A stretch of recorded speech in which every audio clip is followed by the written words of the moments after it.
গাইবান্ধার গোবিন্দগঞ্জ ৪ আসনের বিএনপির মনোনীত প্রার্থী শামীম কায়সার লিংকনের প্রার্থিতা বাতিল এবং এই এলাকার বিএনপির যোগ্য প্রার্থীকে মনোনয়ন দেওয়ার দাবিতে গাইবান্ধায় বিক্ষোভ মিছিল এবং সড়ক অবরোধ কর্মসূচি পালন করেছে স্থানীয় বিএনপির নেতাকর্মীরা। বিকেলে গোবিন্দগঞ্জ উপজেলা পরিষদ চত্বর থেকে একটি বিক্ষোভ মিছিল বের হয়ে গোবিন্দগঞ্জ উপজেলা শহরের বিভিন্ন গুরুত্বপূর্ণ সড়ক প্রদক্ষিণ করে পরে গোবিন্দগঞ্জ ৪ মাথা মোড়ে, যেটি ঢাকা রংপুর মহাসড়ক এবং দিনাজপুর ঢাকা আঞ্চলিক মহাসড়ক, এই সড়কের ৪ মাথায় স্থানীয় নেতাকর্মীরা বসে পড়ে এবং প্রার্থিতা প্রত্যাহার এবং বিএনপির যিনি এখানকার মনোনীত প্রার্থী হবেন এমন যোগ্য প্রার্থীকে নতুন করে মনোনয়ন দেওয়ার দাবি জানান। বিগত ১৭ বছর নির্যাতন, জেল, জুলুমের মধ্য দিয়ে আমরা অতিবাহিত হয়ে এসেছি। একটা ফ্যাসিস্ট সরকারকে পতন করে আজকে একটা সুন্দর সমৃদ্ধিশীল সোনার বাংলা গড়ার জন্য আমরা আশা আকাঙ্ক্ষা নিয়ে বুক বেঁধে আমরা আছি। এর মধ্য দিয়ে আমরা হঠাৎ করে দেখতে পাচ্ছি যে বিগত 18 সালের নির্বাচনে যখন গোবিন্দগঞ্জ আসন থেকে ঐক্যফ্রন্ট থেকে যখন মনোনয়ন দিতে চাওয়া হয়েছিল শামীম কায়সার লিংকনকে, তখন তিনি এখানকার আসনের মনোনয়ন নেওয়ার জন্য অনিচ্ছা প্রকাশ করে সে চলে গিয়েছিলেন মালয়েশিয়ায়, আমাদেরকে ফেলে রেখে, অন্ধকার কূপে ফেলে রেখে। আজকে যখন বাংলাদেশে আমাদের দলের যখন সুসময়ের একটা আবার চলে এসেছে, তখন তিনি দেখা যাচ্ছে যে তিনি সেই সুখ পাখির কোকিল হয়ে আবার এসে মনে করেন আবির্ভাব ঘটাইছেন এখানে।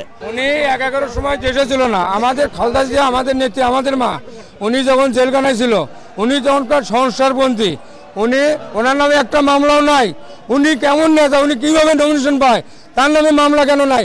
আমার আব্বার নামে একটা মামলা, আমার চাচার নামে 16টা মামলা, এটা কর্মী হলে তার নামে 2টা 3টা 4টা 5টা মামলা আছে বিএনপির। আপনাদের দাবি এই নমিনি পরিবর্তন করে দেওয়ার, এটা গোটা গোবিন্দগঞ্জের মা বোনেরা সবাই নেমে পড়ছে। দেখেন এই যে অত্যন্ত পরিশ্রম করে তারা মাঠের থেকে খেটে খাওয়া মানুষ তারা আছে, তারা নমিনেশন পরিবর্তন করে দেওয়ার জন্য তারা অক্লান্ত পরিশ্রম করে তারা মাঠের ভিতরে ঢুকছে। দেখেন চতুর্মুখী লোকের ঢল নামে গেছে। দেখেন তাকে আমরা দেখছি, সে থাকে বিদেশি, যারা সুখে দুঃখে তার যারা আমাদের পাশে আছে তার থেকে আমরা চাই যোগ্য ব্যক্তি নমিনেশন পাক, এটাই আমরা চাই।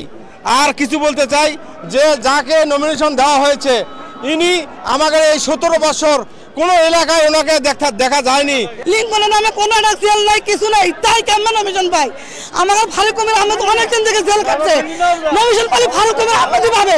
আমরা এই আসলে এই প্রার্থীকে বাতিল করার জন্য চলে এসেছি। আমরা বাতিল চাই এবং পরিবর্তন চাই। আমরা এই ইউনিয়ন থেকে বলতে চাই যেখানে যারা ত্যাগী, যারা নির্যাতিত, সে কাকে দেবে আমরা তাকে মানে নেব। কিন্তু আমরা চাই গোবিন্দগঞ্জ থানাতে এখানে 2 থেকে 3টে নেতা আছে ত্যাগী, তাদের মধ্যে যদি নমিনেশন দেওয়া হয় আজকে আমাদের দ্বিধাদ্বন্দ্ব থাকতো না। মিছিলে কিন্তু যে গোবিন্দগঞ্জের যে 17টি ইউনিয়ন এবং একটি পৌরসভা, এই 17টি ইউনিয়ন এবং পৌরসভার নেতাকর্মী এবং সাধারণ মানুষ অংশগ্রহণ করেন। বিপ্লব ইসলাম, সময় সংবাদ, গাইবান্ধা।